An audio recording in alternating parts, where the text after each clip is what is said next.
मणिपुर का नाम सुनते ही इन दिनों हिंसा और तनाव की तस्वीरें दिमाग में आती हैं। लेकिन ये कहानी सिर्फ उतनी नहीं है जितनी दिखती है। तो चलिए आज इस पूरे मामले की तह तक चलते हैं और उन दशकों पुराने जातीय, राजनीतिक और जमीनी तनावों को समझते हैं जिन्होंने इस संकट को जन्म दिया। बिल्कुल सही कहा गया है। ये समझना बहुत ज़रूरी है कि मणिपुर में आज जो हो रहा है वो कोई अचानक हुई घटना नहीं है। ये तो उन चिंगारियों का नतीजा है जो दशकों से जातीय पहचान और ज़मीन के मुद्दों को लेकर सुलग रही थीं। इस संकट को समझने के लिए हमें इतिहास में थोड़ा पीछे जाना ही होगा। तो सबसे पहले बात करते हैं उस घटना की जिसने इस पुराने तनाव में आग लगाने का काम किया और इसे पूरी दुनिया की नज़रों में ला दिया। हाँ, तारीख थी 3 मई 2023, जब मणिपुर में बड़े पैमाने पे हिंसा भड़क उठी। लेकिन जैसा हमने कहा, ये तारीख सिर्फ एक ट्रिगर थी, असली वजह नहीं। असली कारण तो कई सालों से पनप रहे थे। तो ये असली वजह है क्या? चलिए अब इस संघर्ष के बिल्कुल सेंटर पॉइंट पर चलते हैं, और वो है पहचान और आरक्षण का सवाल, जो इस पूरे विवाद की जड़ है।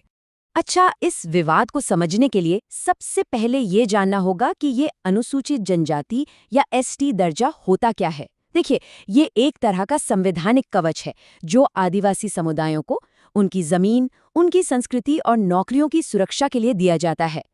और इसी एसटी दर्जे को लेकर मामला बिल्कुल आमने सामने का है। एक तरफ है मैतेई समुदाय जो कहता है कि उनकी संस्कृति और जमीन को बाहरी लोगों से खतरा है, इसलिए उन्हें सुरक्षा के लिए एसटी दर्जा चाहिए।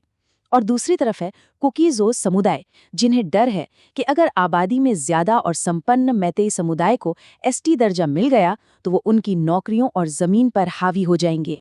और ये जो आंकड़े हैं ना, ये इस मामले को और भी ज्यादा पेचीदा बना देते हैं। आप देखिए, मैती समुदाय राज्य की आबादी का बहुमत है, करीब 53%। जाहिर है, इससे उनकी मांग और दूसरी तरफ के विरोध दोनों को एक अलग ही वजन मिलता है। पहचान की इस लड़ाई से जुड़ा एक और बहुत बड़ा एंगल है, और वो है मणिपुर का भूगोल। एक ऐसा भूगोल जो समाज को साफ साफ दो हिस्सों में बांटता है, घाटी और पहाड़। अब जरा इस टेबल पर नजर डालिए। ये जो बंटवारा है, ये कितना बड़ा है, साफ साफ दिखता है।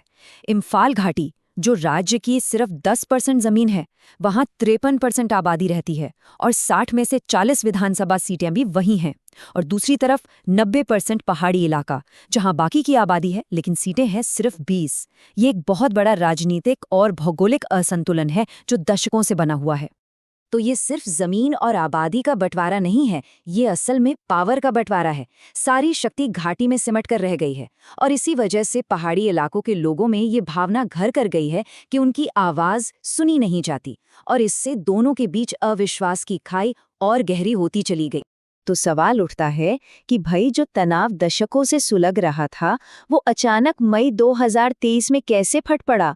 इसके पीछे कुछ तात्कालिक कारण भी थे। तो हुआ ये कि मार्च 2023 में मणिपुर हाईकोर्ट ने राज्य सरकार को एक निर्देश दिया कि वो मैतेई समुदाय को एसटी दर्जा देने की सिफारिश पर विचार करे। यहाँ ये समझना जरूरी है कि कोर्ट का काम सिर्फ सिफारिश पर विचार करने के लिए कहना था। आखिरी फैसला सरकार का होता है। लेकिन इसी निर्देश के विरोध में 3 मई को आदिवासी एकजुटता मार्च निकाला गया और बस उसी दिन हिंसा की आग पूरे राज्य में फैल गई। और बात सिर्फ कोर्ट के निर्देश की नहीं थी, माहौल पहले से ही गर्म था। जैसे सरकार ने जब पहाड़ी इलाकों में आरक्षित जंगलों से अतिक्रमण हटाने या अफीम की खेती के खिलाफ अभियान चलाया, तो वहां रहने वाले कुकी समुदायों को लगा कि ये उनकी जमीन और रोजगार पर हमला है।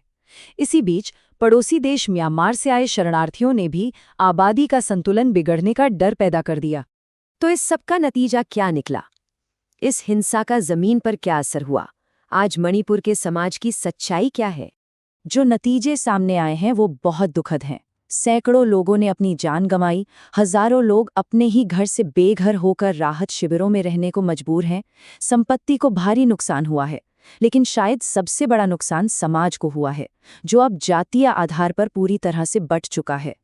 तो कुल मिलाकर ये समझना होगा कि ये सिर्फ दो समुदायों के बीच की लड़ाई नहीं है। असल में ये जमीन जैसे संसाधनों, अपनी पहचान को बचाने और राजनीतिक हिस्सेदारी के लिए एक बहुत गहरा संघर्ष है। और ये सब हमें एक बहुत ही मुश्किल और बड़े सवाल के सामने लाके खड़ा कर देता है जब समाज में इतनी गहरी दरार पड़ चुकी हो तो आपसी विश्वास फिर से कैसे बनाया जा सकता है? ये एक ऐसा सवाल है जिसका जवाब खोजना ही आगे का रास्ता तय करेगा।